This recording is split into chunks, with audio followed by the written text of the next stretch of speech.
The broadcast is now starting. All attendees are in listen-only mode. Well, hi everyone. This is Susan Martucci, and we are getting ready here to run through the new coach webinar that we have with First Washington, which will give you a brief overview of First, and then we'll fly through a lot of information. I am recording this webinar, so don't worry about having access to this later, and we will post the slides as soon as we also post the recording online. So I'm joined here tonight with Jackie Grimm. She is co-partnering with me on the First Lego League program. So you will encounter both of us on this presentation, and you can reach out to either one of us later on if you have any questions or need some help. Okay, let's if you haven't been to a GoToWebinar before, everybody comes into a webinar in listen-only mode. However, we have folks watching the question box, so you could raise your hand. We're not likely to unmute during the recording right away. However, feel free to type in your questions, and we will either answer them on the webinar or after the webinar. We will hang out for a little while when the webinar is over and answer any questions that weren't covered throughout. Here's a quick summary of what we're going to hit. We're going to go over the first overview. What is first? I will run through that very, very quickly, but I am putting several slides in here that you may find interesting and useful for you to expand the program and explain to parents just how wonderful it is. I'm really just going to fly by each one of those slides, but they are in there for your reference later. Then we're going to talk a little bit about what First Lego League is, what your team is about, a little bit about the financial picture, your coaching techniques, the tournament day. We'll end with some resources, and then little time for Q&A if we need that. So we are not going to cover much on the challenge itself or the project topic.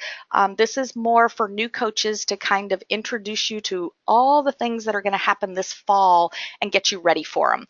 I'm going to try to talk fast so that it's an hour and a half or slightly less. I'm not usually too successful about that. So I will do the best I can. If you have to drop off again, it will be recorded and posted.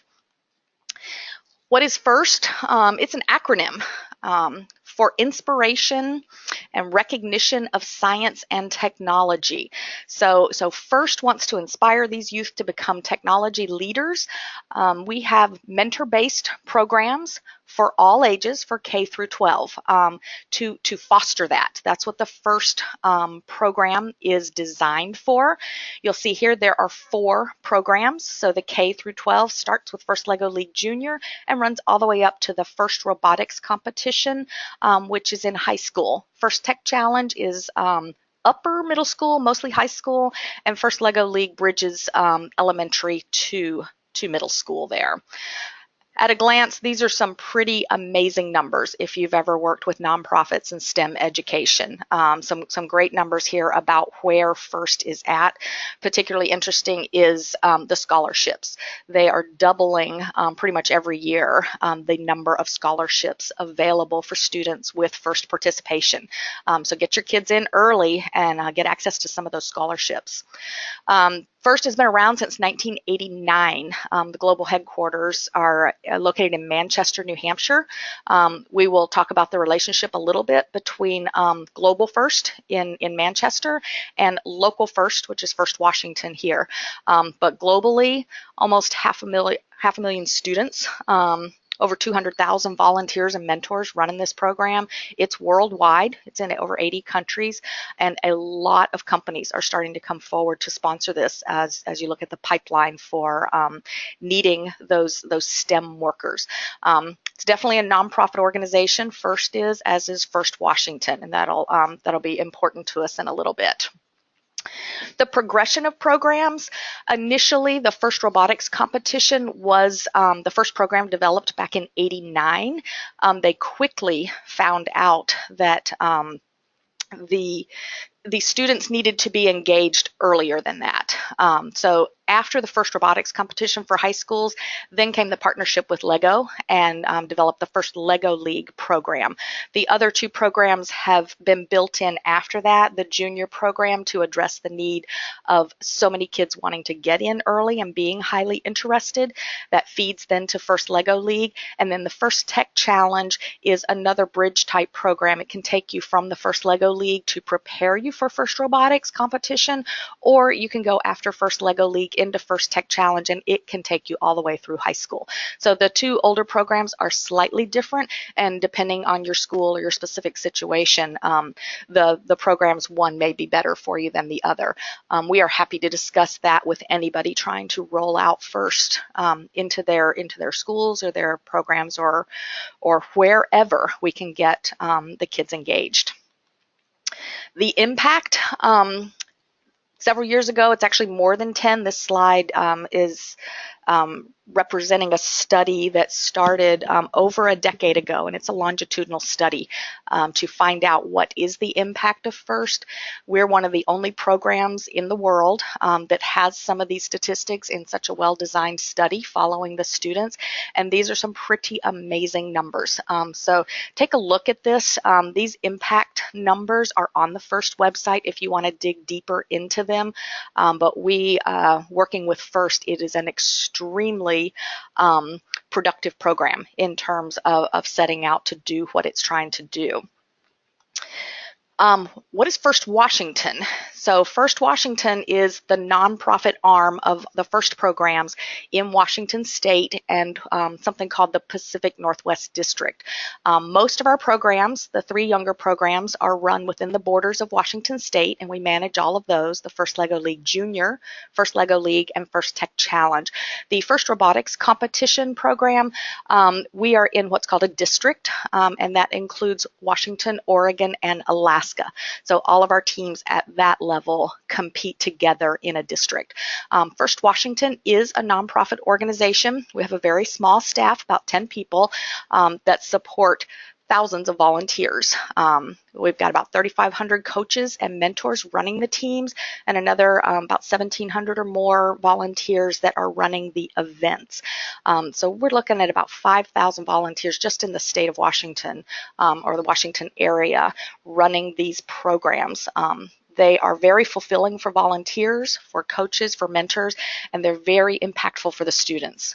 So thank you, coaches, for taking on the role that you are doing. First Lego League, that is the program you've signed up for. So hopefully this means a little something to you if you're on the coach webinar tonight.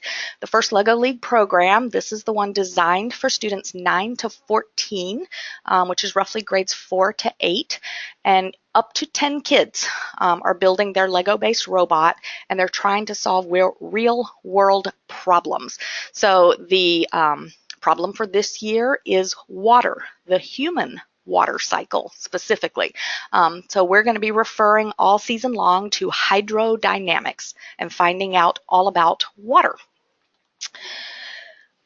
First Lego League, we're going to have the students try to create innovative solutions to these challenges that have been selected because they are worldwide global problems typically, and we need the minds of these very imaginative and creative students to try to solve some of these problems. We're going to be relying on them.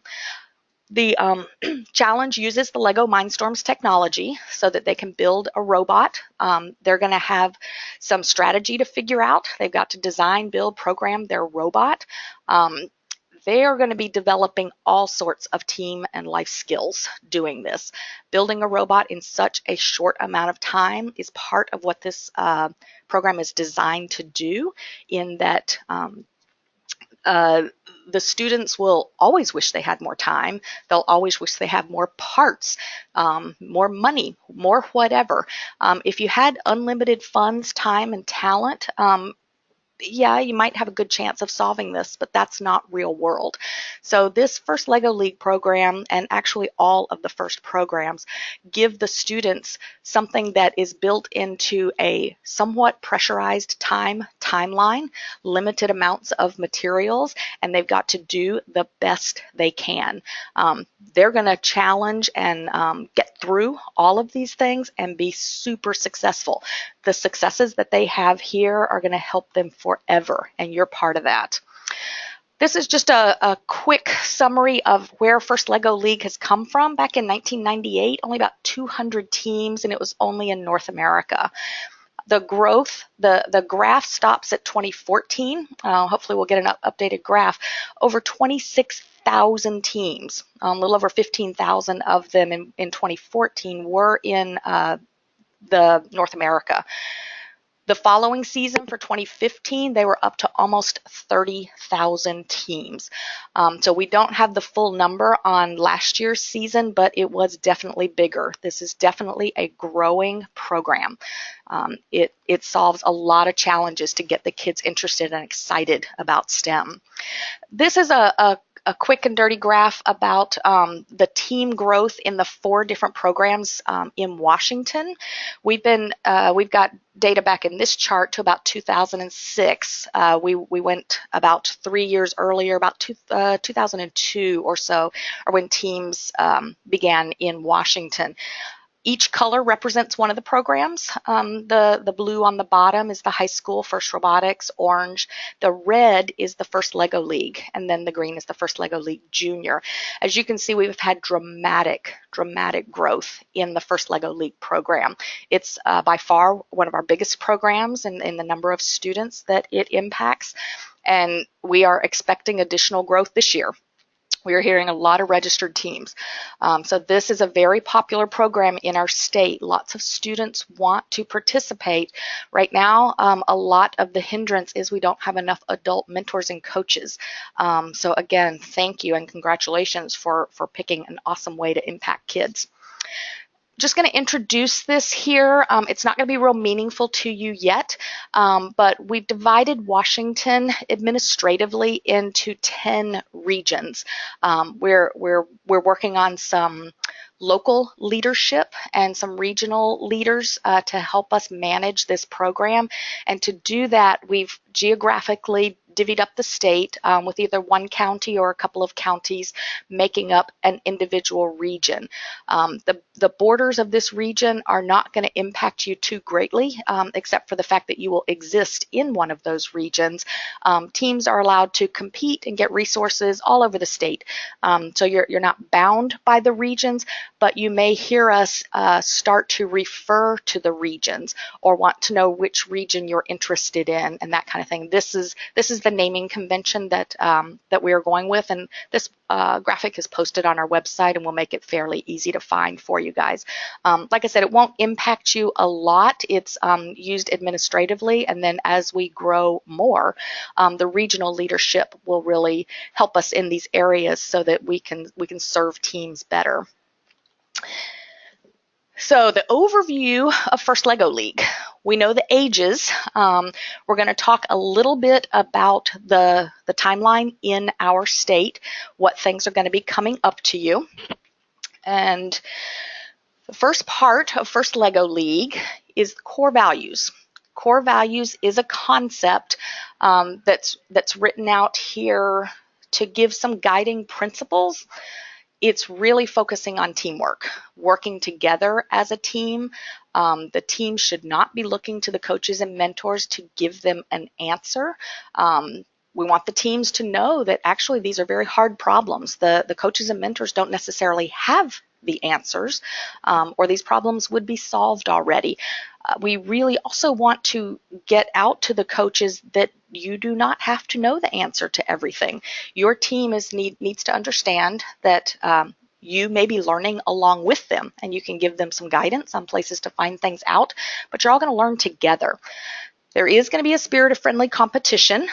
When we come to tournaments, there will be a competition, and there will be awards for some of the things that are done very well, such as a robot running very well, a team showing particularly well how they work together as a team, or somebody who's come up with a very innovative solution to the water problem this year. So there's definitely friendly competition, but we don't want to focus on just the competition part. We're sharing what we're learning, getting excited about STEM. We'll display something called gracious professionalism and cooperation in everything that we do. You may not have heard the term gracious professionalism yet. It's got a couple of tenets, and one of those is that we respect the people that we are working with. You're competing against the problem, but we're respecting the people. This is a tenet that our students need to both understand and model, and as coaches, we are going to try to model that with them. Mutual gain, we're gonna be able to build up on the ideas of others instead of just pushing them down or going pushing someone else down for us to rise up. None of the thumping of the chest and we're going to beat you to death and tear up your robot and that kind of stuff. We are building on the ideas that we need to work together to solve some big problems. So while we are having a friendly competition, we don't want to win based on tearing down others. Woody Flowers, he's such a great man. He's one of the co-founders of FIRST, and I very much respect a lot of what he has to say, and if you Google him, you will also be very impressed with what he's trying to bring to the students. Now, in the coach's manual, you will see those core values. This coach's promise is more of things you need to think about and agree to for this program. The youth are going to come first, and the youth are going to do the work. The parents and the teachers are not going to swoop in and fix everything at the last minute or overnight while the kids are sleeping. The teams are limited to 10 students or less. All of those 10 students need to participate on only one team in a particular season. Those students need to be 14 years old or younger. The date for this year is January 1st of 2018. So if this student is still 14 on January 1st, even if they turn 15 the very next day, they're eligible to compete in this year's season, which will sometimes be referred to as the 2017 season, or it may be referred to as the 2017-2018 season to coincide with the school year. You are going to promise to keep your email address up to date. Coaches and assistant coaches, you have a dashboard at firstinspires.org where you've registered the team. You're going to register yourself if your job changes or your email changes. Absolutely, you need to make sure it is up to date there. We download lists of registered teams and their coach contact information directly from FIRST, and this is the only way we have to reach out to you to let you know what's going on. It's the responsibility of the coaches to know that there are updates. Doesn't mean the kids can't look them up and know them as well, but that's part of what you're monitoring, is that the challenge that was released back in August may look slightly different by November or December, as there are updates to the rules. And you're going to help your team develop those core values, which is great teamwork, how to work together. The First LEGO League Season Timeline could also be referred to as a time circle. If we start up at the top in May, that's when registration opens. Registration opens, and something called a First Washington Grant application also opens in May. You can start your registration right in May and pay for your team and pay for your parts if you need to in May, so that you are ready to go by the time the school year starts. It is such a hectic time to get started with school, with back to school, and sometimes we're late after Labor Day.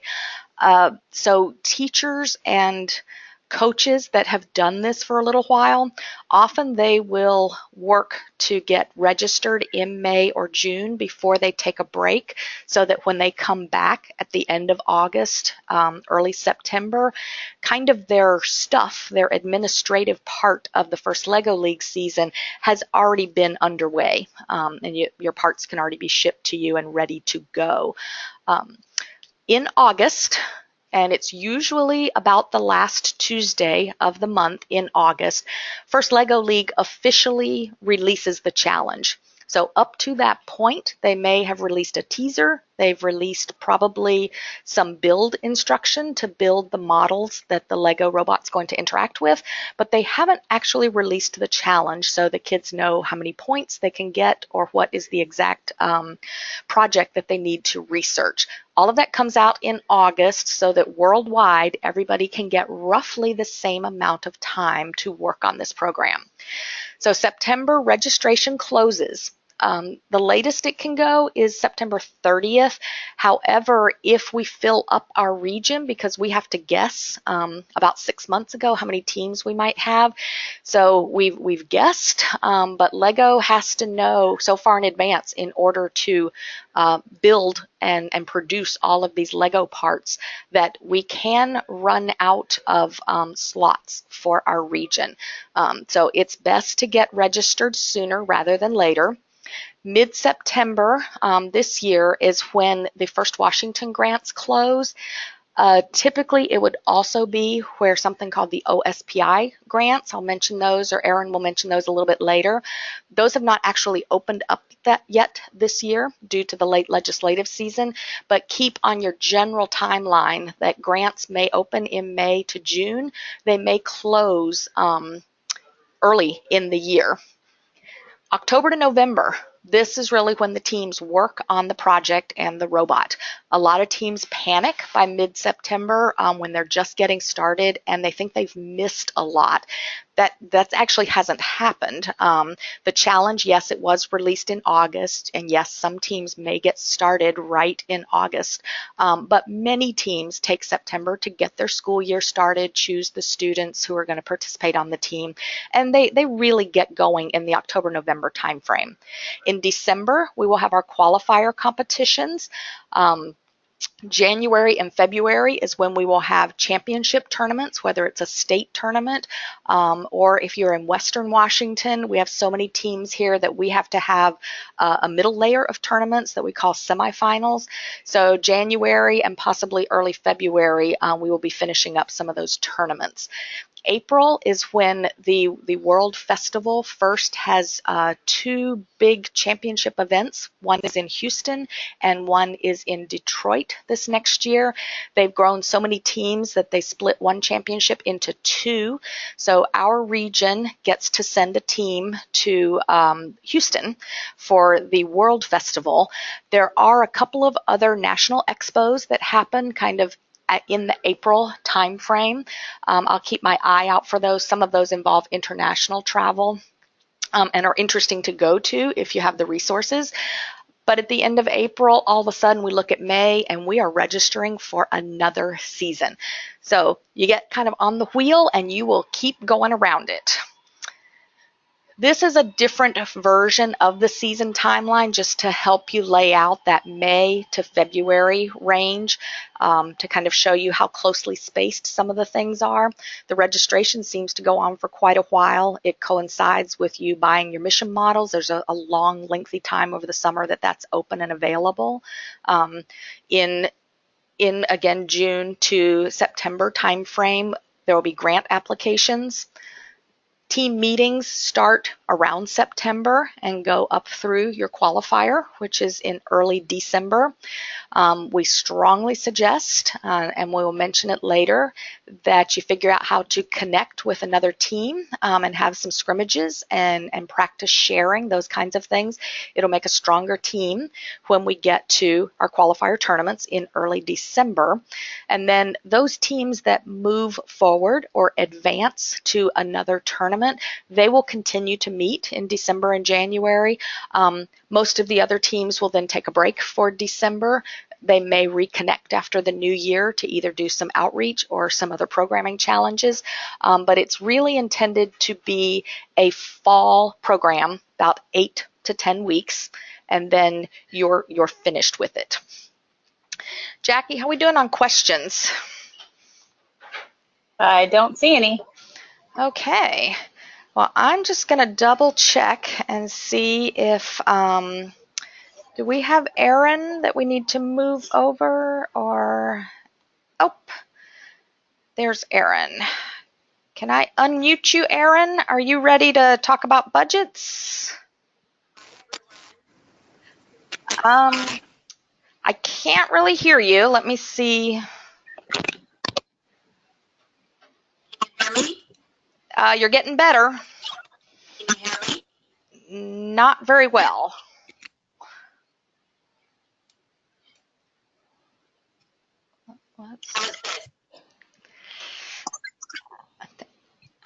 We really do not have a good connection with you. Okay, well, why don't you advance on the slides? Okay, so let's move them over to the next one. This is a team budget. It's a rough estimate of what it's going to take to run a first LEGO League team. We've got two columns here. One represents a rookie team who is brand new to the program, and a veteran team. Anytime after the first year, you may have some things that you don't have to repeat costs for. But you've got three general areas where you're going to be making payments to first. That's where the first LEGO League registration takes place. Many of you have already done this, where you have registered a team, one team, or more than one team. Each team registration was $225. So the total to first is $225, and that's an annual cost for each team.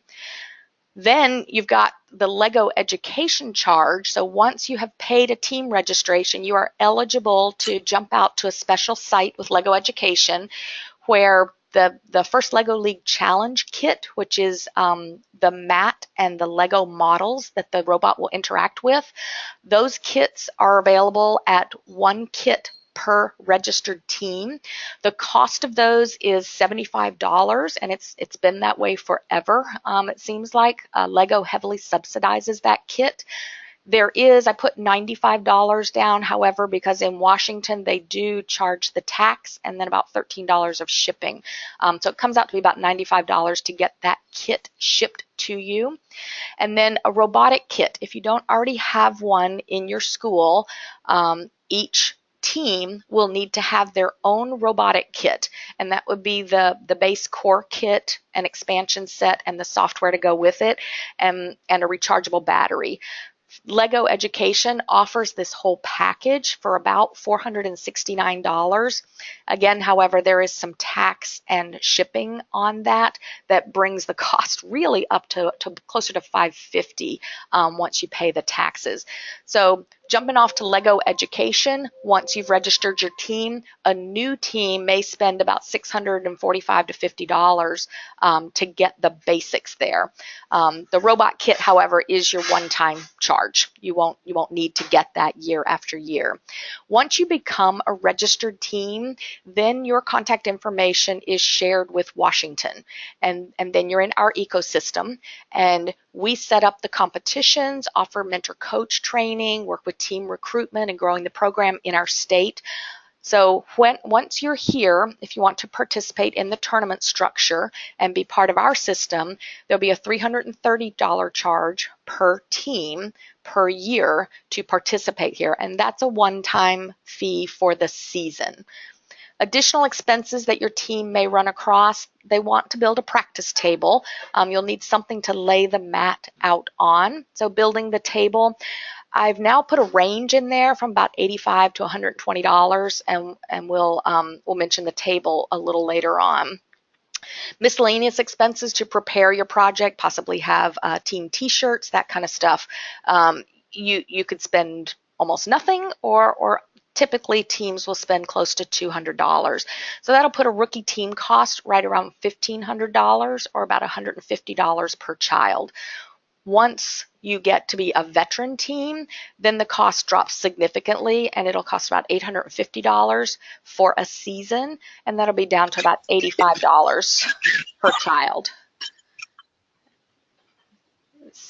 We still can't hear you, Aaron. I'm not talking. Oh, I'm going to mute you then. Something's crackling. Okay. Often there's concerns with funding your team. Erin McCallum, who's on this call, she's president of First Washington.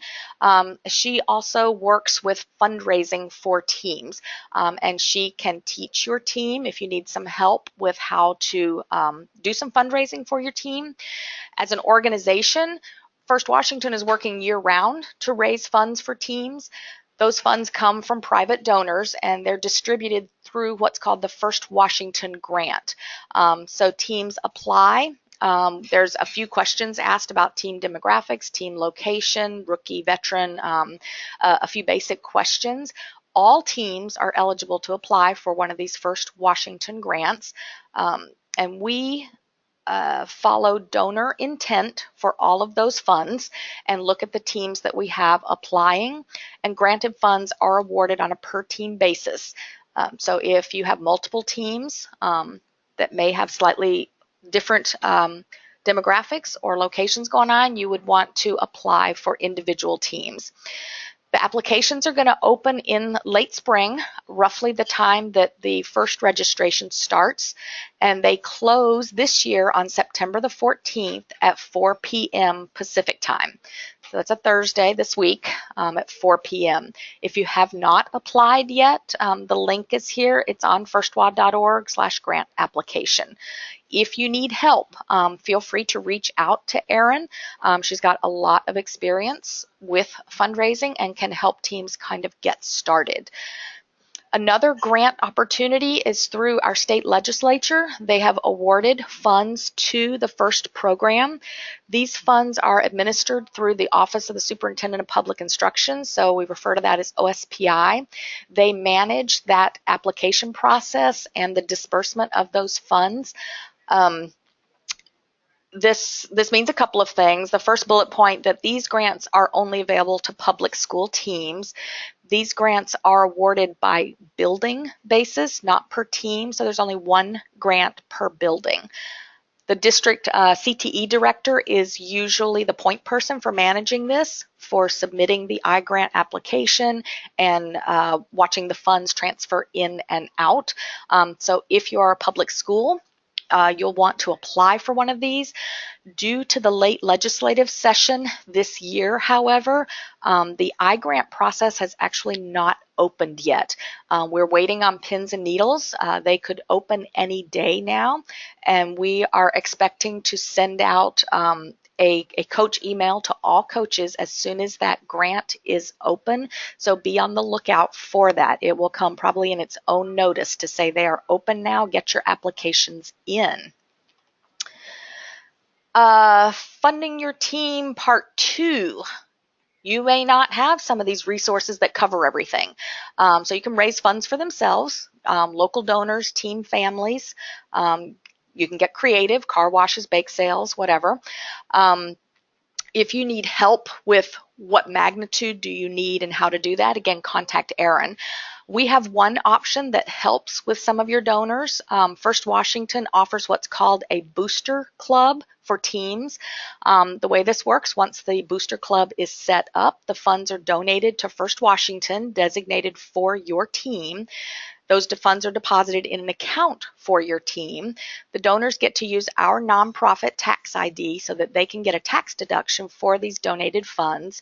IRS guidelines give you the restrictions, if there are any, on how you may use those, but in general, team expenses are eligible for reimbursement, whether it's registration fees, parts, kits of parts, some travel. Most of the team expenses that we run into are eligible.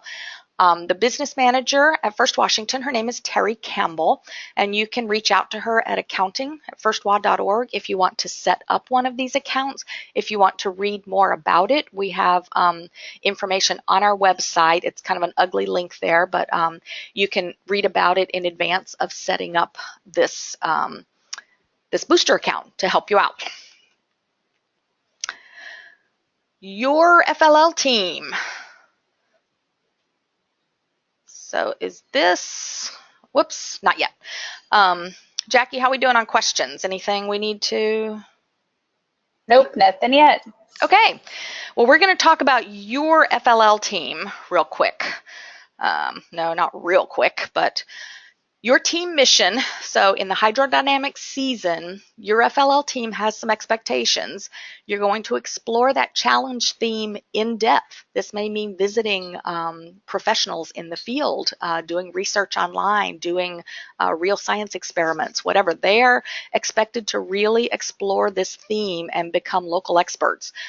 Once they have done something in the theme, they want to share some of their problem solving techniques and what they've come up with. So a big aspect of the first LEGO League program is that they need to share what they've done with someone, whether it's their classmates or maybe it's the local water council, whoever's an appropriate audience. Get out and share what you've done and get others excited about it. As a coach, you're really going to want to try to reach out and get some exposure to these students for some real life career possibilities, whether it's an engineer type person or a council member or whoever you've run across that can be a participant in your exploration of the challenge and figuring out what you might want to solve. There are a lot of technical and professional career paths that will never come to mind for these students. And if they can actually talk to some of these people, it really opens their eyes, not so much to say, hey, I want to do that exact job, but to see the wide variety of possibilities is really exciting for some of these students. So the challenge has been released. This is a link to it. It's on the First Inspires website. And they've got lots of information about it and resources for you to look at. The 8 to 12 weeks, there's 3 parts to a first LEGO League team. You've got the project, research project. We're doing the human water cycle this year. Going to do the research, presentation, prepare that presentation, practice it, give the presentation. Then there's the robot. Everybody thinks it's all about the robot, but that's only one part out of 3 here. But they've got to design a robot, build it, program it, test it, make it run, and do some strategy on what is the best missions for them to try for. And then the core values where they've got to work as a team. There is no way to finish everything in this project. 8 to 12 weeks is just not enough time. So they're going to do the best they can, but they're going to have to rely on their team members. And that is uncomfortable for a lot of students. Team projects, we all know they can maybe not go so well when you're in high school or college and have to do a team project. Learning how to work as a team and really be productive is such a valuable skill. So this may be one of the best things they learn at FLL, even if they think the robot programming is the best. I stole this from one of our Uber coaches who has coached a world championship team. He did some do's and don'ts for us about balancing your priorities. So read over these a little bit because you are going to want to focus some energy on research projects and picking that project early. But don't go down a path that the students don't have a prayer of understanding what they're doing. So you want to work on that so that's not a last minute part of it. The students will end up finding out that it takes more time than they realize, of course, to do a research and find a solution and prepare a presentation. The robot game is its own set of challenges. If you're a brand new team, one of the best things you can do for your team is to simplify their robot. A simpler robot that is steady and repeatable and doesn't try to do everything on the planet will go on to be possibly an award-winning robot because repeatable and reliable is huge for this. Students don't even understand that they can't get repeatable robots on tournament day. If it can go wrong, it may, so be aware of that. And a big caution to the coaches, not to make the robot game the center of the team. It's got 3 full parts. They're all very important. So be careful how much focus you put on the robot game and winning the robot game. The core values, this is hard to do. To work as a team, sometimes the students don't know each other, but talking together at the beginning and end and figure out how how do they want to settle disagreements? There has to be a manageable way that they can make team decisions, and they've got to talk it out and figure it out. And definitely you don't want to ignore this component, because a team has to be well-rounded to impress the judges and really to get everything out of this program. You will find out that this is a huge piece of it. You've seen this before, so your first LEGO League team, 2 to 10 kids, could be as small as 2, but up to 10. Students are all 9 to 14. Most of our teams are formed in schools, whether it's a public or a private school, but almost 80% of our teams are affiliated with a school. We have a large number of teams that are affiliated with the Girl Scouts, some with the Boys and Girls Clubs, and then the last piece of it is rolled into something called family and community. So this could be your neighbors or just some friends that get together and want to do a team. So teams can form anywhere. Most of our teams, though, are affiliated with a school in one way or the other. The mechanics, they are going to work as a team. We've talked already about how important this is. Then one of the really big things is the risk-taking that a student has to take to come up with a wild idea. To be creative and to come up with a really creative and innovative solution, these students are going to have to not be afraid to do something wild and creative. You may sit back as an adult and say, oh my goodness, that is never going to work. Well, zip your lips and just let them work through it. If it's not going to work, they're eventually going to find out it's not going to work. But don't spoil the surprise for them. They're taking that risk. A lot of our students now, we're finding out they don't know how to fail. How can you fail, learn from that, and go on to do better? Well, part of it is you have to take a risk, and you have to be willing to either speak up or share your idea. Personal risk is scary for many of the students. So as a coach, a lot of what you're going to do is make your team a safe place to do this risk taking, to do this experimentation, that they're going to try to do something that may not work, but they're going to try to work as a team and get there. Guide them, don't shoot them down, don't give them the answer. Make it a safe place for them to learn how to fail, recover, and move on to something bigger and better.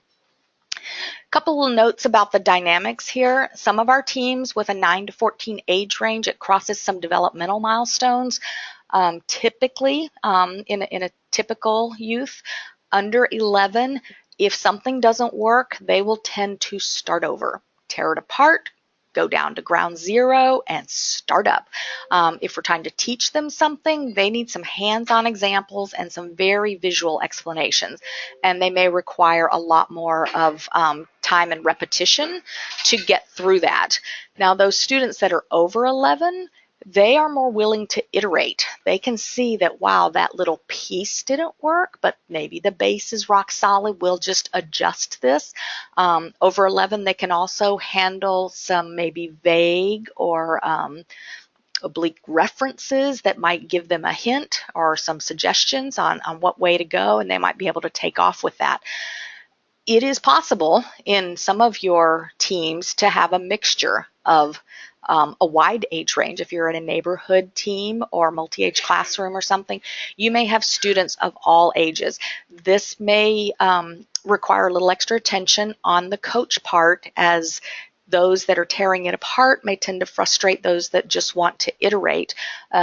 Learn how to use your own team members as leaders and kind of work through that. They'll learn how to work with each other, but it may take a little extra on your part to manage that in the beginning. Some of your kids, most of your kids, are going to come in and they may be experts at Lego. I've been building Legos forever. Let me just go build the best robot on the planet for you. It is sometimes jarring for the students to come into a First Lego League team if they have only focused on the word Lego. They may think it's just all about building projects or maybe building the robot without the rest of the components. So let them down gently, direct them to some of the other activities. They will ultimately be fine, but it is a little bit disappointing sometimes for students coming in focused on Legos. Now you've got other team members that may not play with Lego at all, but they have their own strengths, whether it's talking, drawing, whatever. You can focus some of their natural tendencies to particular FLL tasks that may be required. Presentations work with the talkers. People who like Legos may build the robot. The artists may work on presentation or branding, t-shirts, whatever. It is great to let their natural tendencies inspire them. However, you probably want to nudge them a little bit out of their comfort zone so that they try some of these other things, because students often won't try it on their own. They feel like they don't know it, and if they don't know it, they don't want to embarrass themselves in front of their teammates. So again, you've got this safe area where they could try something brand new, and it has happened on one of my teams. I coached a mixed team of ages and genders, and one young lady told us that she was just not technical. She would be happy to help with the snacks and maybe order some t-shirts. And she became a rock star programmer. She had no idea how much fun it was going to be. Having a little bit of success on some of these projects can really open up the eyes to the students to say they could do something they didn't know they could do before. Make sure that everybody's participating. They don't all have to participate at the same level, but you're going to help with some of that team management to make sure that a couple of strong personalities are not tamping down the other students on the team who may want to participate and try something fun too. Coaches, you're going to lead the team. You don't get to do the work. We'll come up with some other avenue if you really want to build your own robot. Try to keep your hands off. You're going to provide some structure, direction. Think of it as maybe project management, budgeting. Coaches are rarely technical experts. You are not running up against a bunch of other people who are rockstar Lego robot programmers. That's just not who our coaches are. Our coaches are parents and community leaders and teachers and people from a wide variety walks of life who know that this can help the students. So they get started. The students need to do the work. All right, that really helps you because you can learn it if you want to, but you don't have to. You're going to learn a little bit with them. You're going to have a lot of patience and dedication to steer them through the process, help them with their time management and things. Try not to take it too seriously. This is supposed to be fun for everybody. It should be rewarding for the coach. It should ultimately be rewarding for the students. There may be sometimes when they're not too thrilled, but that's okay. They'll eventually get to the point where it was super rewarding. You're going to have fun. They're going to get excited about technology and science. Again, don't overemphasize the winning. The journey through this process is what's best about it. A little bit more specific on your coaching, your time commitment.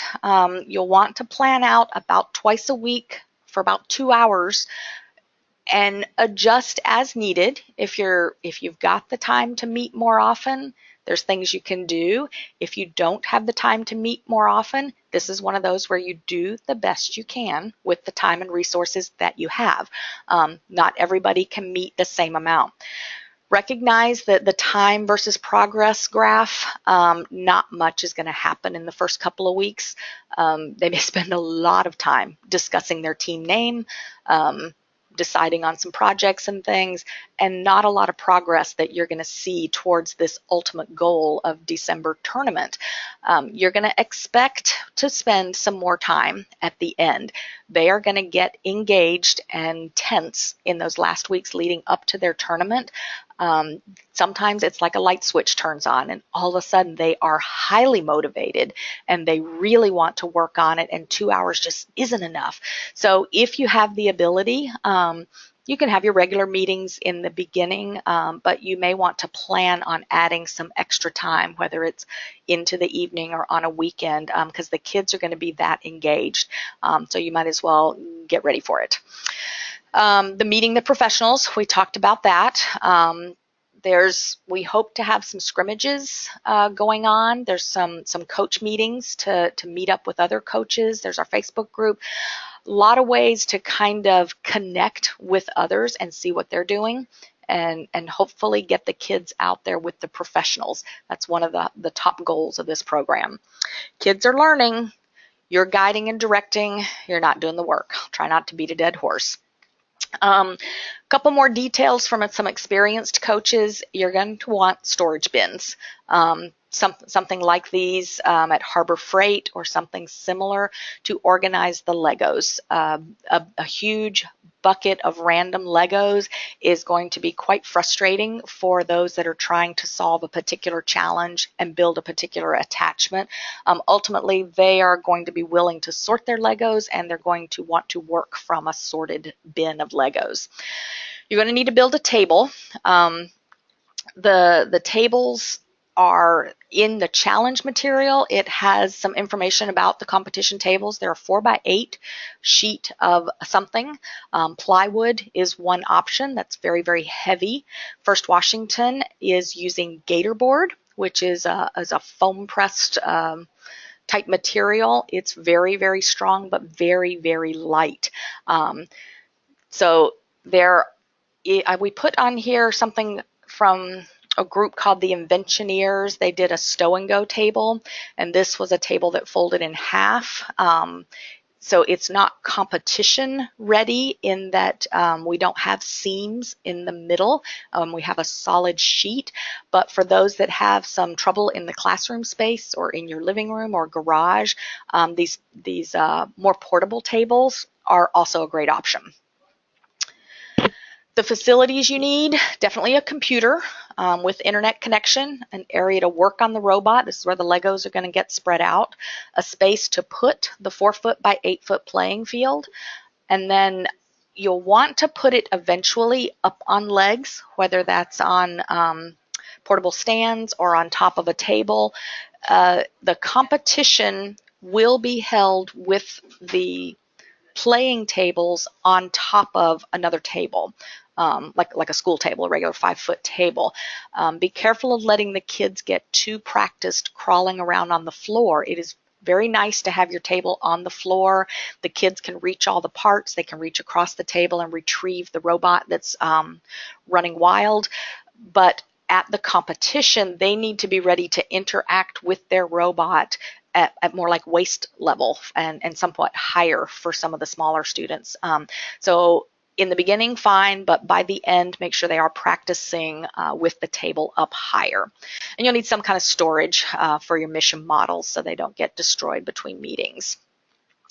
Those of you that are in schools, and we know that almost 80% of our teams are in schools, these are a couple things you want to be aware of early in the season and hopefully head them off. One is the additional background checks that volunteer coaches may need to have that are not a simple 1 to 2 day process. It may take weeks to be able to get an outside person in to help you coach. So be on top of that. Some of the school purchasing systems take a while to deal with payments. First, if our registration closes, it closes. So if you need to work with purchase orders for either the Lego parts, or for the registration for First Washington, you might want to get some of that started earlier. The OSPI grant funds have an extremely short timeline. We have been burned by this a couple of years in a row. So you may want to plan your team and your team budget such that you can get your registrations done early with or without the OSPI funds. And then if they come in, bonus, hey, you're in good shape, but you're not held up, which is what has happened to some of our teams in the years past. Also, getting the EV3 software on a school computer can be quite a challenge. So get them working on that ASAP. You want to be nice to your janitor. Like I said, you're going to want some extra time coming in towards the end of the season. That may mean staying late in the school, and if you've got a friend there, you may be able to work that out. Transportation. You will know by the end of October which event you are planning to attend. You're going to choose it.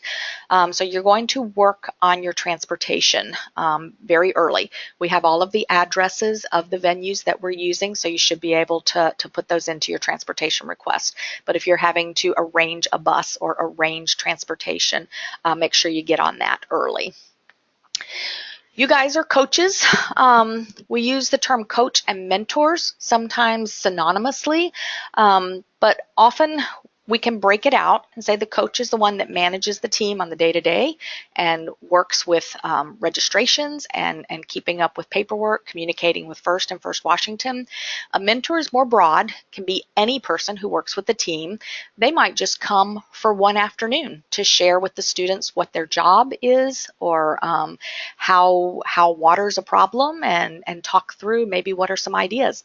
One little tip we have for you is that if you are thinking of asking a guest mentor to come to a meeting, try to get them to come early in the season, because they are likely to have a lot of fun and be pretty impressed, and they might be willing to come back again. One of the other programs, the First Robotics Competition Program, the high school teams, sometimes the First Tech Challenge can help as well, but they're not mentioned here because their season is the same time as the First Lego League. So they're a little bit less available. The First Robotics Competition teams, their season is from January to April. So in the fall, they are often willing and excited to come help the FLL teams to grow the program, to get some kids excited.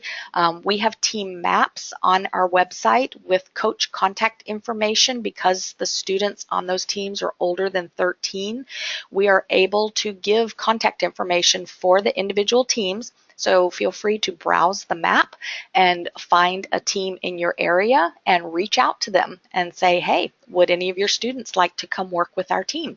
They may come for one meeting, or they may be willing to come and actually help you coach it. It is an excellent resource, and we have a lot of enthusiastic high schoolers with this program. A few more examples of mentors just to kind of jog your brain, because everybody knows some possible mentors. Everybody thinks of an engineer. Yep, great. If you know some, they would be awesome. Some computer programs. Yep, we got a few big tech companies in our town. So some of you may know a computer programmer or two.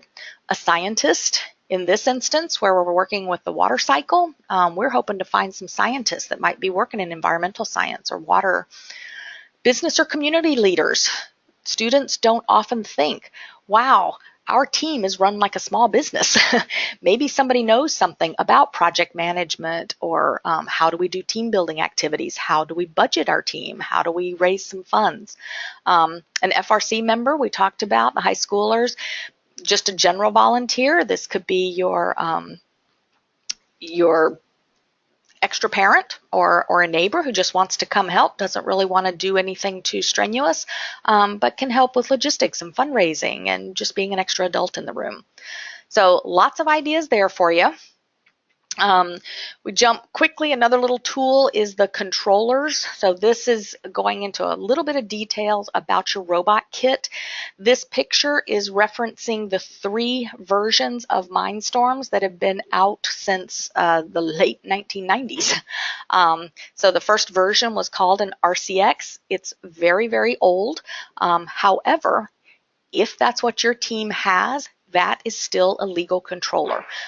It will be more challenging because technology has moved forward quite a bit, but Lego and the First Lego League program, if a school or a family is investing in one of these systems, it is going to be a legal system for the foreseeable future. So you shouldn't feel that, hey, if I buy this one, it's going to go out of date the following year and I'll have to get a new one. This one, in the mid-2000s, the NXT controller came out, and then the latest one's been out, 5 years now, 4 or 5 years. It's called the EV3. So if you're a new team and you're going to buy from Lego Education the core set with the expansion set and the software, you're going to be getting the EV3 Robot Kit, and it will look pretty much like this picture, except I think the kit now comes with the rechargeable battery. So that's going to be what you want. You may find for sale on eBay or Goodwill, or somebody's donated to you an NXT Robot Kit.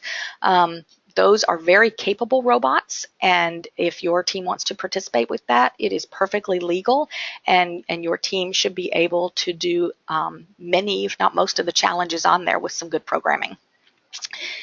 If you're figuring out what to buy, you're going to buy the EV3 if you have a choice of what to get. So rookie teams should definitely invest in the EV3. Jackie, how are we doing on questions? We have one. It's a grant question. Okay. What are the typical requirements for the grants? There are no specific requirements. If they're talking about First Washington grants, they need to know where the team is located and some basic demographics of who are the coaches, who are the students that are being served by this team. And many of our donors have some very specific requirements. So we do the work behind the scenes to try to find a team that matches what a donor's looking for. May have to do with geography or demographics or a combination of the two.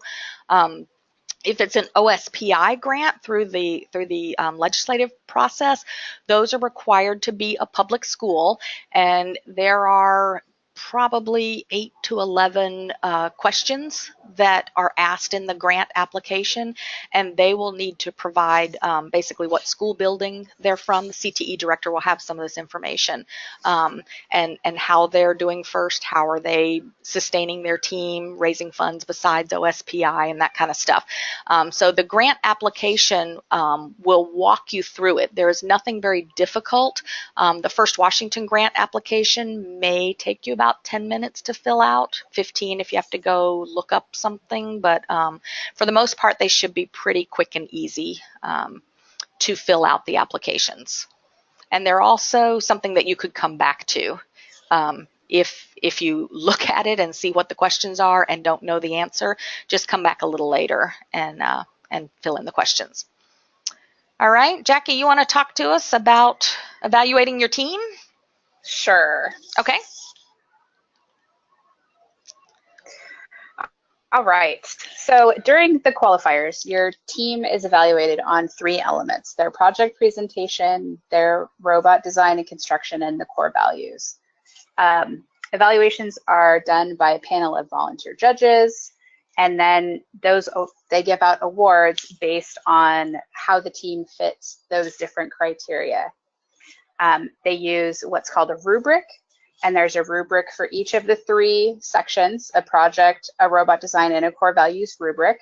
There's a link to them here. They're also available in the webinar in the handout section for you to print out and go over. And they will fill it out, and then you can actually get them back at the end of the day after the awards ceremony is done, to see how your team did, see what areas they need to improve upon, and those types of things. You can go to the next slide. So these are the different awards that we give out. So there's the Champions Award, which is kind of the all-around team that fit all of the criteria, did well in the robot game. There's the Robot Performance Award, which is solely based on the top score for the robot game. And then there's 3 awards in each of the judged categories. So 3 project awards: research, innovative solution, and presentation. 3 robot awards: mechanical design, programming, and strategy and innovation. And then 3 core values awards: inspiration, teamwork, and gracious professionalism. And then there's the judges award. So a lot of times there will be a team that the judges want to recognize because they did something fantastic, have this super innovative thing, but they didn't necessarily fit all of the other categories, or something of that nature. So then they give out a judges award, and the judges get really excited about giving out the judges award. So next slide. So the project presentation: your team has to identify a problem within the human water cycle this year, create an innovative solution to make the problem better or solve the problem, share it with others in their community, parents, community leaders, other teams, those types of people, and then present a summary of the project to the judges that tells the story and demonstrates the team's research results, kind of what they learned. The format is up to you and your team. Skits are really popular, funny things that kind of keep the judges engaged. Examples include, things like newscasts, plays, songs, things of that nature. And then there's a lot of presentation examples available online. And it's also a really good way to get the kids to practice, maybe get the parents together for a meeting and have the kids show the parents what they've done and have them practice in front of other teams and get feedback that way. So next slide. The robot design category. Your team needs to create a strategy to maximize the points available on the board by completing the different missions in 2.5 minutes. And then build a robot that interacts with the missions autonomously. Your students are only allowed to touch the robot in the base. There are a lot of teams that do a really good job of programming their robots to go out and complete the missions, but they don't necessarily pay as much attention to the robot having to return to base after every mission or after it completes its cycle of missions. So that's a really important one. And make sure that you read the rules, that your team reads the rules, and that you definitely pay attention to the updates, because they put out updates to the rules throughout the season. And a lot of times there's really good clarification in something that maybe seemed like a big gray area. The robot is judged for its design quality and also gains the team points during the mission competition. There are lots and lots of tutorials online for both EV3 and NXT Mindstorm kits. YouTube, lots of other teams post their videos of things that they've done. So it's definitely something to have the kids check out. Next slide. Okay, and I'm just going to interrupt for just a second. We had a question about how long are the presentations typically? So do you want to answer that, or do you want me to try it? Oh, how long are the presentations? Mm-hmm. I don't remember. Well, presentations are going to be scheduled for 10 minutes. So in the robot design one, the students will talk to the judges for the whole 10 minutes, and it's very casual. They will talk about their robot and their best mission and how they programmed it and stuff for the whole 10 minutes. It's just a very casual thing. The project presentation is a little more structured. It is also 10 minutes. However, the students will have only 5 minutes from the time they walk in the door to the 5 minutes for them to give a presentation, and that includes setup of their presentation materials. So Jackie will discuss some of that later. That leaves an additional 5 minutes for the judges to ask questions. So it will also be a 10-minute session, but it will be broken up in 5 minutes is all the students. They get to walk in the room and have the first 5 minutes to present any way they want. And then the second 5 minutes, there'll be a timer that the judges will have. The second 5 minutes is for the judges to question them. And then the core values, which she'll talk about next, also has 10 minutes.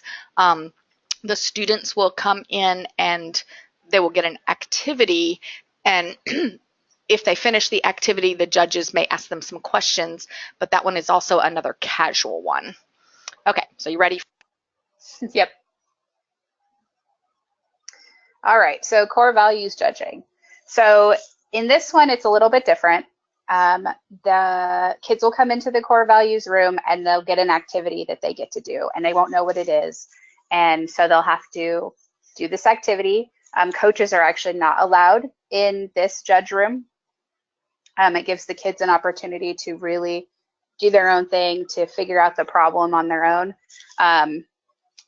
Also, the judges are observing your team at random times during the day. So they might be in the pit area working on their robot at their table, and the judges are walking around and they're watching all the time and they're keeping notes.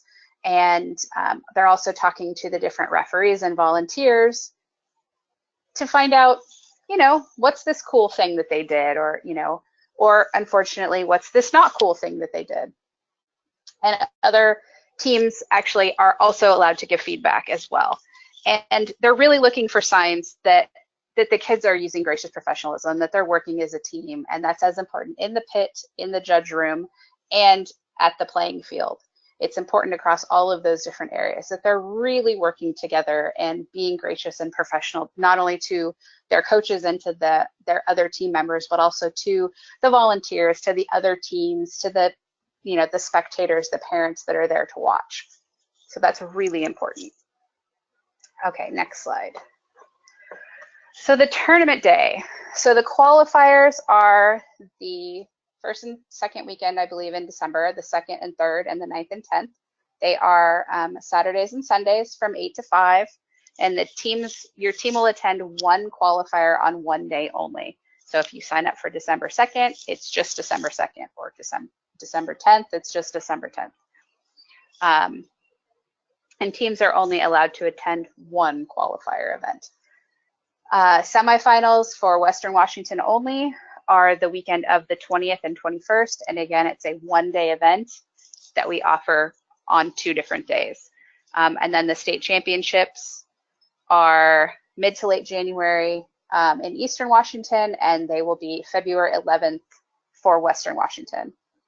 There are 3 main kind of things for the teams. There's the pit area, which is where you'll have your table set up and you can work on your robot, work on your programming. There will also be practice tables available in the pit area for teams to use on either a sign up or a first come, first served basis, so that they can practice things that they want to, work on their next trip out to the field. And then in the morning, there will be the judging, so the project, the robot, and the core values judging. And then in the afternoon after lunch, there will be the robot contest where they will actually take their robot to the field and go for 2.5 minutes and show what missions that the robot can do. And then after the robot contest, there will be the award ceremonies, usually around 4 or 5 o'clock. They are free, open to the public. Invite parents, invite families, invite administrators from the school to come and check it out. The more, the merrier. The schedule for the tournaments are finalized in early October.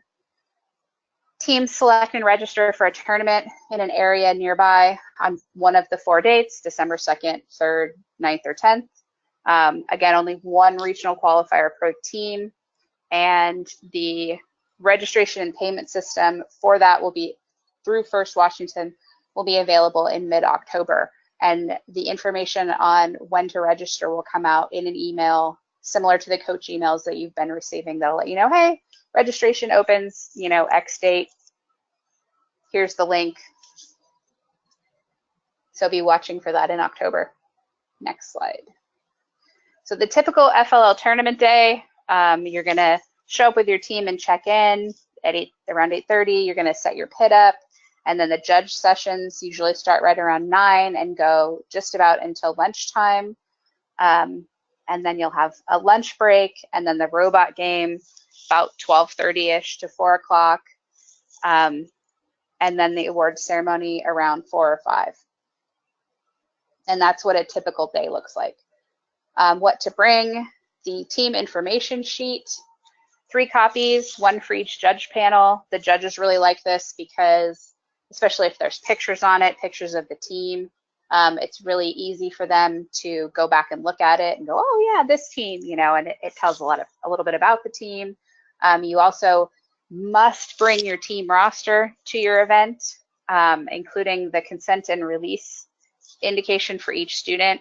When you add the kids to the team, I believe in your dashboard, there will be something for the parents to check that they, have signed this consent and release form, and it will show up on your roster that, yes, this child had their consent and release form filled out by their parents online. The students, like it says, are registered online by the parents in STIMS, which last I checked was not open yet. It should be opening soon. Extra robot batteries and a charger if it's rechargeable. Your laptop for changing your program. Food, drinks, and snacks. A lot of times at some of the venues, they will have a concession stand that's open, or will provide a box lunch that you can purchase ahead of time for your team, or like pizzas ahead of time for your team for lunch. And when that's not available, we will try to find what places are nearby so that you have some options if you did not bring a lunch with you. Extension cord and a power strip for plugging in things like your laptop or your rechargeable batteries, and then your field setup kit pieces and mat to share if you are willing. We always need extra kits for practice tables, and definitely for the judge rooms for the robot judging. Without people willing to donate, well, not donate, but let us borrow their kits for the robot judging sessions, it's really hard for us to provide that many kits. So that way the kids actually get to show what the robot does with the different missions in their robot judging. So next slide. So pit area and practice tables. So the pit is where you'll find your team, or where we come to find your team. Each team has one table. There will be a pit number, so your team's number will be printed out and usually taped on somewhere on the table.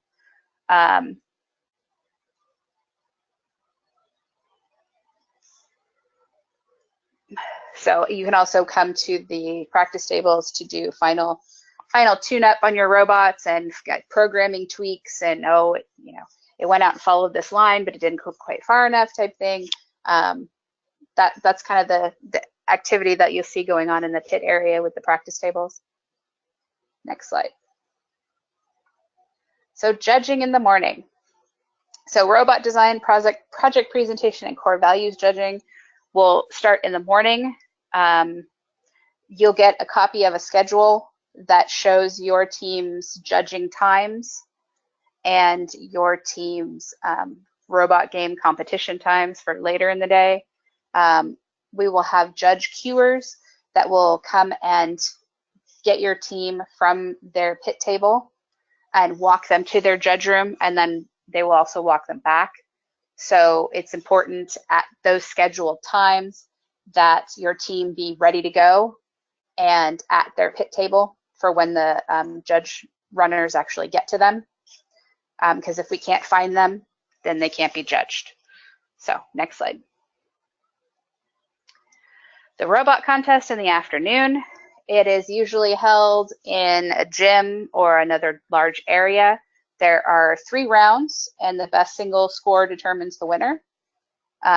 Teams for this are also retrieved by runners or cuers and queued up around up to 3 matches early. There will be a table a lot of times that they can put their robot and their bin of extra parts on while they're waiting. And then your team will head back to their pit table after the match. And Bluetooth and Wi-Fi are not permitted at the field area at all. Next slide. Project presentation judging. So it is a live performance for the judges. It's a skit, a play, a song, some type of acting thing. Practice it as often as you can. Videotape the practice sessions is a good idea to show the kids, like, this is what you look like when you're doing it. Give them honest feedback. Do it in front of parents, in front of other teams to get feedback. You only have those 5 minutes, and that includes any setup time. So if you bring in a laptop and it takes you 3 minutes to set up your laptop, you now only have 2 minutes to talk about your project or to show your presentation. So we usually recommend against using things like laptops, any kind of audio visual equipment, because of the setup time. Nothing is provided in the room for the teams. If you need a flashlight, you need to bring a flashlight. If you need a pen, you need to bring a pen. If you need, something, you need to bring it with you. We don't provide anything for the teams to use in the room for their project presentation. And again, your team is evaluated against the rubric, and we have the link there again, and they're also available on the webinar under the handouts Next slide. So this is kind of what a typical presentation looks like. You know, you might need an easel with your board. Robot design, robot design judging. Your team's interviewed by a judging panel again to discuss the design and construction of their robot. So it's really casual. You know, hey, show me what your robot does. What's your favorite mission? You know, it's an interactive interview. They don't expect a formal presentation at the qualifier level. And again, event organizers need teams to supply tables and mission models for the judging rooms. That way your teams can actually show, hey, this is what our robot does with this, you know, water mission or this, you know, mission here, and look at this cool innovative thing that, you know, we picked to solve the solution for this mission on the table. If we don't have those kits, they may not be able to show that cool part. And again, they're evaluated against a rubric, which is available. Next slide. Oh, and look at that. There's an example of our robot judging room with a table. And basically that's what happens. The judges kind of stand around with the team and they get to talk about their favorite missions or their best mission and show what their robot can do. It's a lot of fun to be a judge in that room. So we have a couple questions. Okay, well, shall we get some questions? The main question that we probably need to deal with is that all of these slides and a recording of this webinar will be posted on our website. And if you haven't been to our website yet, firstwa.org is the main website. All the way over on the right side is a menu option called Team Resources, and there are team resources for each of the 4 programs.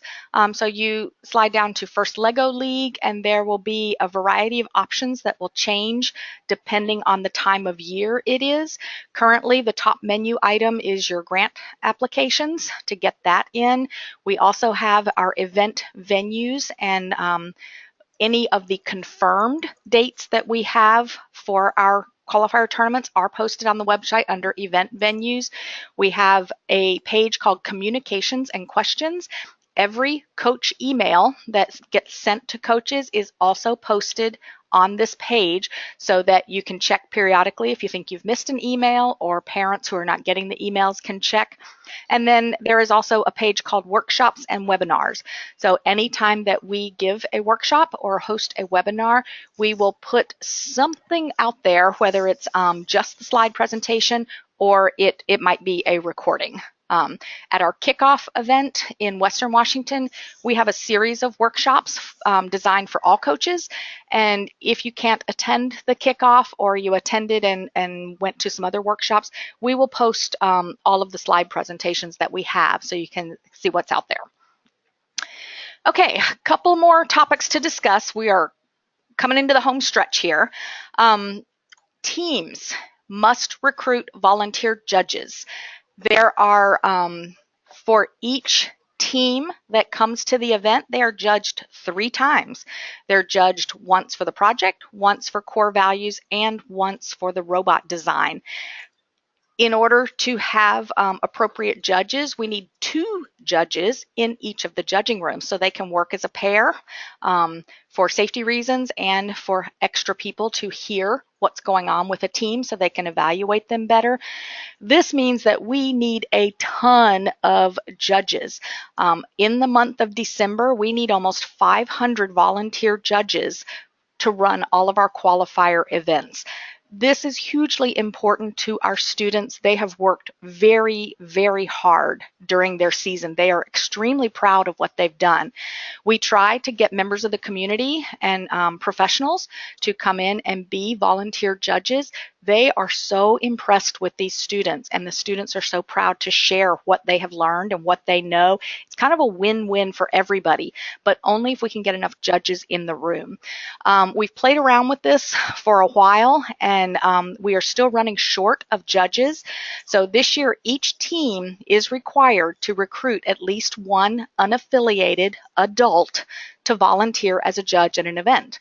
Now, if you can't get unaffiliated means somebody who would have a conflict of interest with your team, such that, we don't want Grandpa Joe coming in the judge room at the same time his grandson is competing out on the field.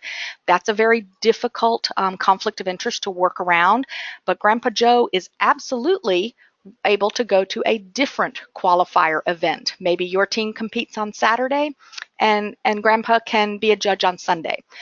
Another avenue to find a volunteer is our own coaches. You really don't know what goes on in that judging room until you've been a judge. We can tell you all about it. The students will come out, they will try to tell you, but they are so relieved to be out of the room that they will say nonsense. They cannot give you a good idea of what happened in that room because they were so nervous going in and so relieved coming out. They kind of forget the middle part. The best way to become a better judge is for you to go in the judge room. For the coaches, you're absolutely able to be a judge at any event where your team or one you're affiliated with is not competing. So while you are required to provide a volunteer this year, it can be a member of the community. That would be best. It can be a member affiliated with your team. That's kind of second best because it gets some awkward timing, or the coach can fill in. We are going to be surveying the team before you do your event registration, and you will be asked to provide the name of your volunteer for this season so that we can be on the lookout for them and give credit to your team for recruiting. We have a couple questions. Okay. And do you want me to just read them? Yeah, just pick them out. Okay. Is the extension set necessary for the robot kit? Pretty much, yes. Okay. Can parents attend the kickoff this Saturday in Redmond? Absolutely. Absolutely. It's fun. And you can go to some of the workshops. And can a high school student be a volunteer judge? That is a choice of last resort. Many veteran teams may have seen high school students in the room because we do like to provide 2 volunteer judges.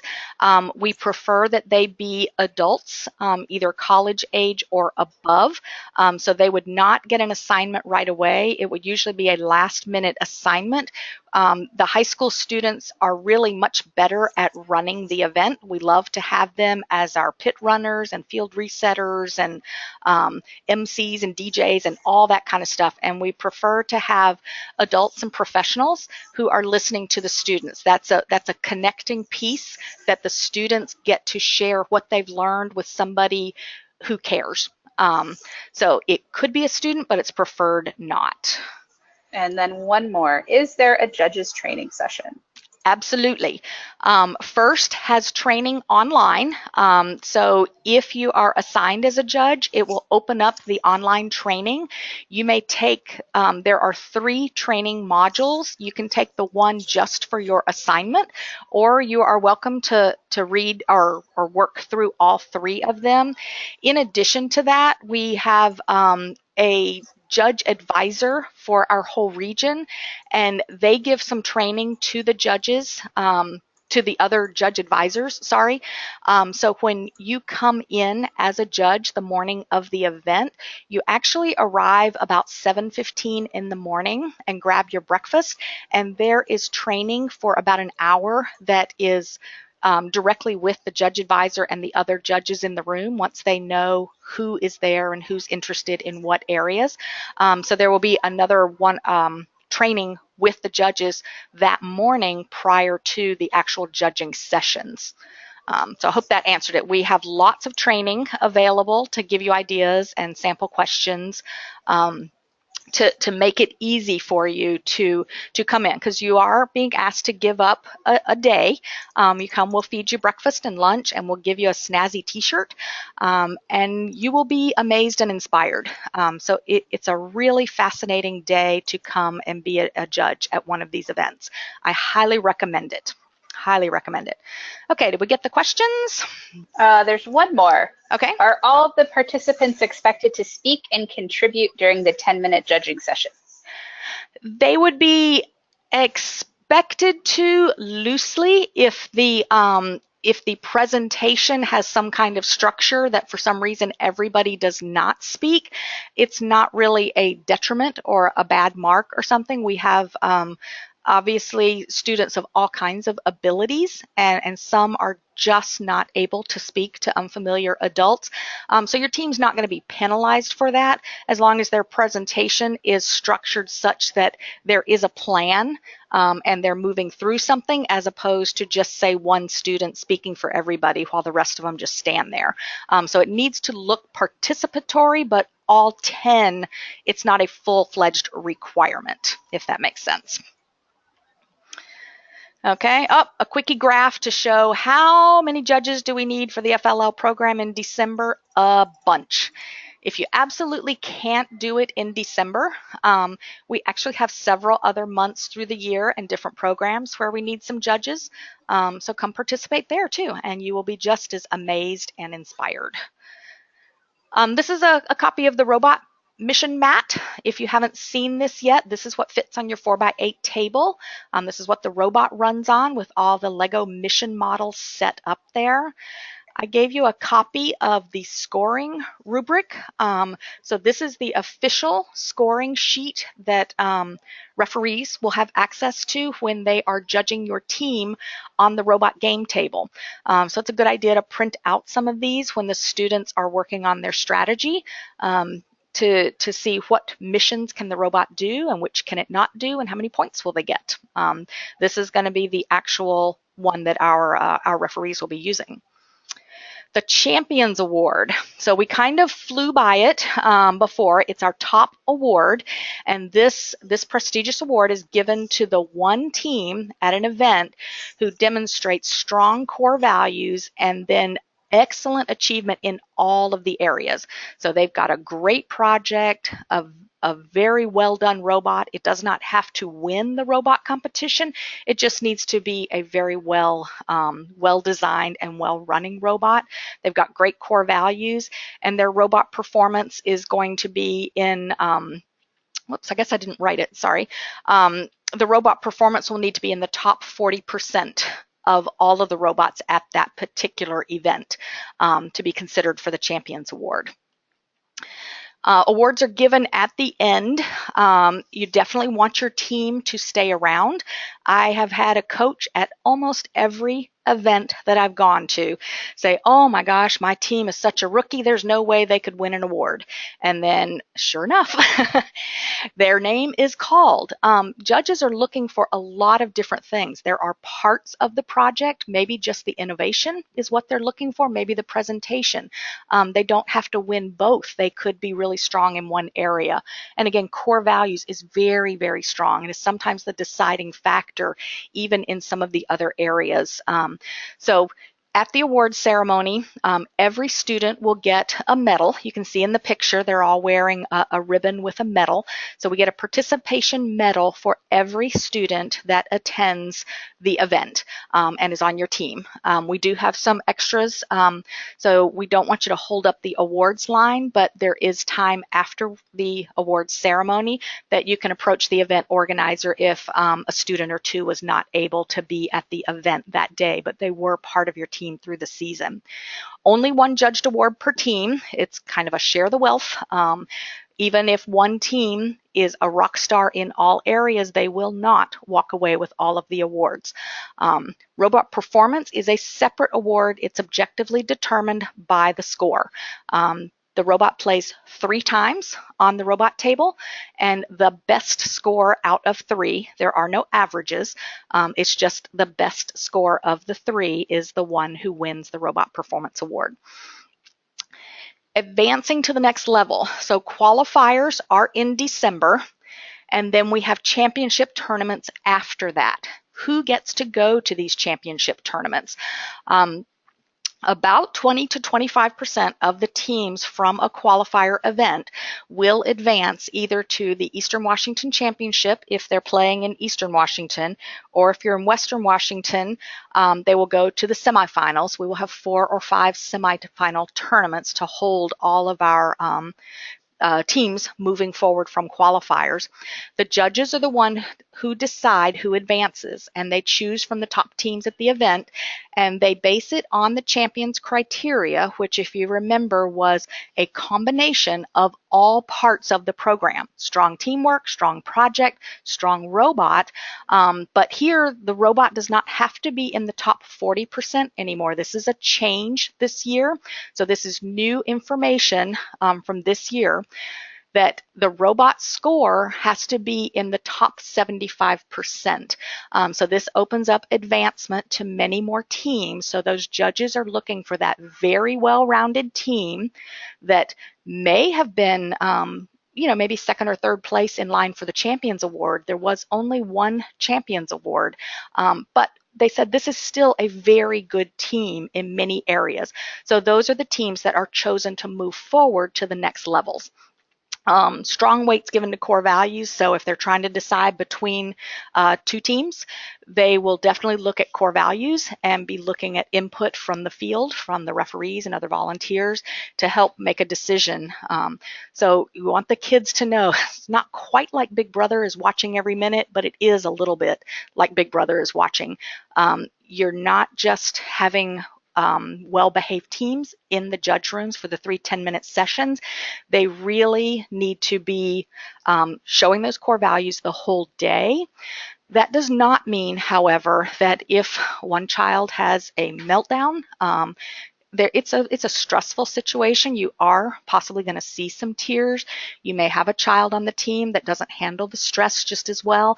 The judges are aware of that, so your team is not going to be booted out of the running for one meltdown on one child.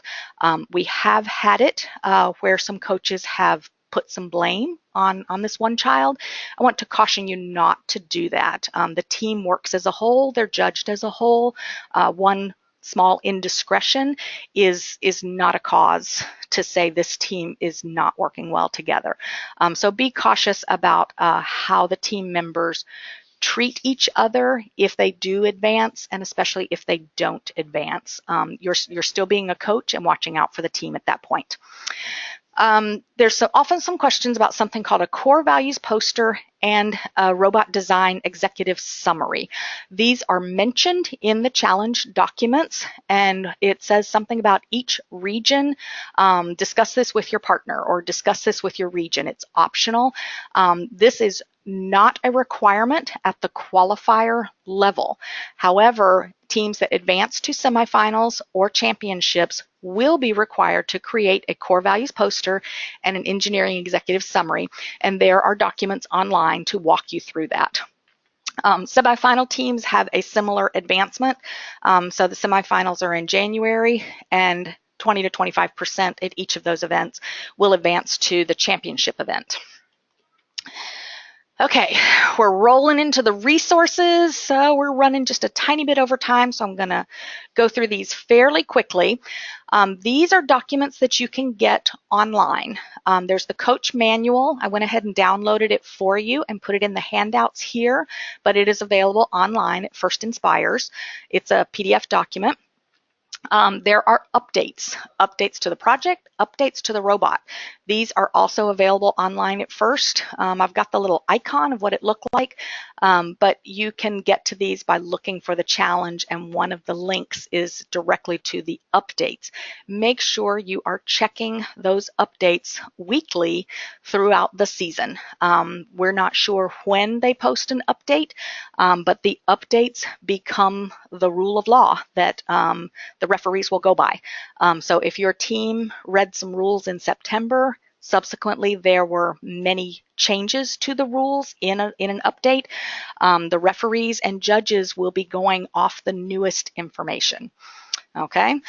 The challenge guide is out there. Make sure that the students have some copies of this either on their computers, their tablets, or printed out. They need to clearly understand the missions and what the rules are, what the points are, all of that. You can certainly become an expert yourself, but your team is way better off if the students become the experts. And then this is relatively new. It's been out a couple years and received very good reviews. First has developed something called First Steps, and it's an online modules for how to run a team. This is available online at Schoology. I believe they have sent you the information when you register a team on how to register for that course. If you are struggling with that, Jackie and I can help you find it, but it's something that is provided by FIRST headquarters, and it's on Schoology, which is a free, you'll need to create an account, but once you create an account there, it is free for you to access these materials, and they have a lot of good information for coaches about how to manage and run a team. Some web pages you care about. The FLL Challenge is out there at First Inspires. They got the challenge with the updates and all the resources. Game updates, absolutely go check the updates. The first steps, this is the link to get to Schoology. I don't have the code handy, but I believe First sends that to you in an email. If you need to keep your email updated and who the coach is, that's on your dashboard at firstinspires.org. The judging rubrics, we give you the link about 10 times here, and also give you those rubrics in the handouts. So make sure your team is aware of those. And then there's a YouTube channel. FLL Global has a YouTube channel with some game video, some interesting things. They may post some interesting water information. What other resources do you have? Firstwa.org is our website. Information there is going to be related specifically to our Washington State program. So we will have information downloadable out there about the events that we are having, the surveys you're going to take, the checklist of whether you've paid and taken your survey. We have workshops and webinars that we already mentioned for our area. So browse that a little bit. We are working on updating a few things. So you may still find a few things out of date, but we are furiously working to get everything turned over to the new season. At firstinspires.org, that's the International First website, so that's where you registered the team, and anything related to the First LEGO League program officially, such as the challenge, the game updates, coaches manuals, all of that information is hosted at First Inspires. Now, if it's a LEGO issue, we've got the LEGO education. If you need extra parts and extra sensors or replacements or whatever, you can get it out there. We've got something, we call them Coaches Coffee events, networking with other coaches who are probably going through exactly what you're going to, but able to get some face-to-face communication. A Coaches Coffee is anywhere and anytime that an interested host is willing to be there. I have hosted them sometimes at the field house. Christine McKinnon, one of our great FLL coaches over in the Tri-Cities, is hosting a coffee at their public library. If we have some interested hosts, it just takes an hour or two of being able to set a date, a time, and a location, and a willing host to be there. And then other coaches can register and come and just talk a little bit and network with some others. We do have a private Facebook group for the Washington coaches. The link is in the coach emails. To join the group, there are 2 questions that get asked. They ask which team you're affiliated with and whether you're a veteran or a new coach. These questions are really a screening process. We do get lots of spam trying to join the group. So you do need to answer those questions. Most people will look at that, and if they don't understand what a relevant team number to put in is, then that means they're probably not with First LEGO League and probably are not appropriate for the coaches group. So if you've requested to join that, please go ahead and answer the 2 questions as well, so we know that you're one of our coaches. And then any other questions, I'm Susan, and Jackie's online with us. Our emails are pretty easy to remember. We got Susan at firstwa.org and Jackie G at firstwa.org, and we are here to help you get through some things. There's for one of the programs about 2 to 3 years ago, it was called World Class, and a team put together this website teaching the EB3 programming. There are some amazing videos out there on this site to help your kids. If you have no other place to look or they're not really good at Googling what they want to learn, this is a great place to start to learn how to program the robot and do some interesting things with the robot. Another resource, High Tech Kids. Minnesota has a very well-developed FLL program. They've been around even a little longer than we have. They've got a lot of good information on their website, and they've got some downloads on the coaches library. And I didn't put it up here, but Oregon, our neighboring state to the south, their organization is called ORTOP, and they also have some very good coach resources online. Everybody's willing to share. Part of gracious professionalism is building on the successes of others and building up more. So we are very happy to share resources and find out what works best for you. So just to wrap up a little bit here, ran over just a bit. I'll apologize for that. It is a very well thought out program. Some of the things that may seem like a frustration to you are actually designed into the program to challenge the students. There's some great core principles where it's emphasizing learning over winning. It's going to be extremely rewarding for you when you see this. You may be pulling your hair out. Please participate on the Facebook group or Coaches Coffee to share the hair pulling stories with others. But in the end, it will be extremely rewarding. Don't wait too long to register. September's a rough month to pull all of this together. And I thank you for participating. And now we will... we have one more question. Okay. Are the first walk qualifier tournaments the only FLL tournaments we can attend, or are there other tournaments put on by the international organization? A team must choose a single region to participate in for the season.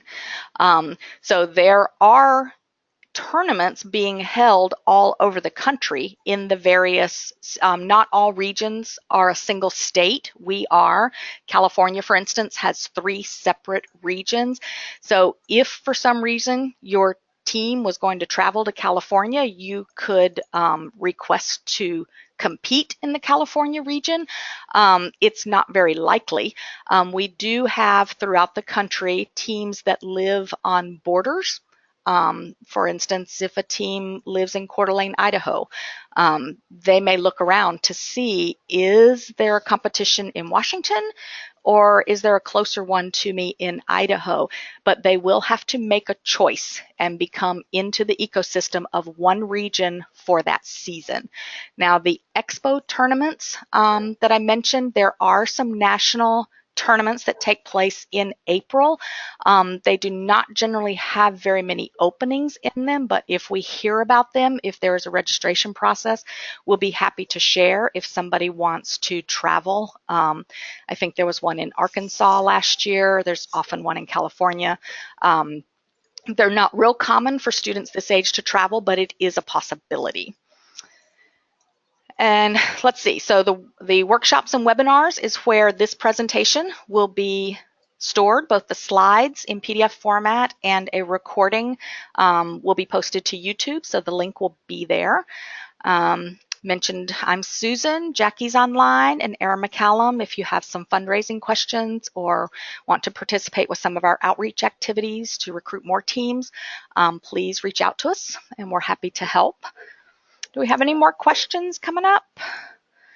We're holding between 18 and 20 qualifier tournaments in the state of Washington.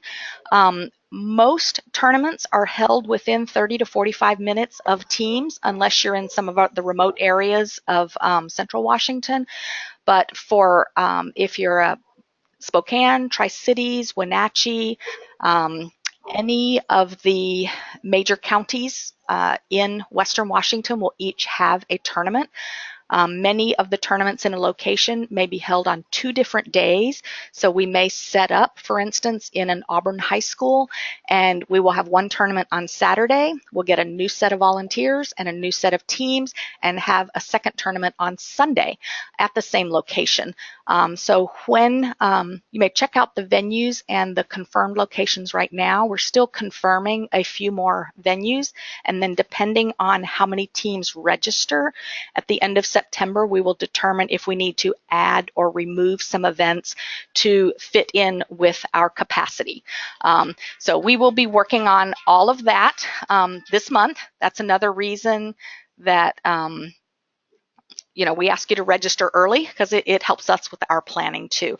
You will be choosing the tournament that you want to attend, and if it will be a registration system run by First, so you'll have access to it through your dashboard, and it is a relatively new system, so there may be a few hiccups, but in general you will be picking tournaments that you would like and ranking them with maybe your first, second, and possibly third choice of which ones you would like to attend.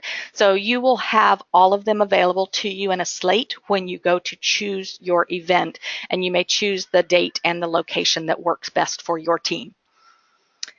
Is that all the questions? I am going to stop the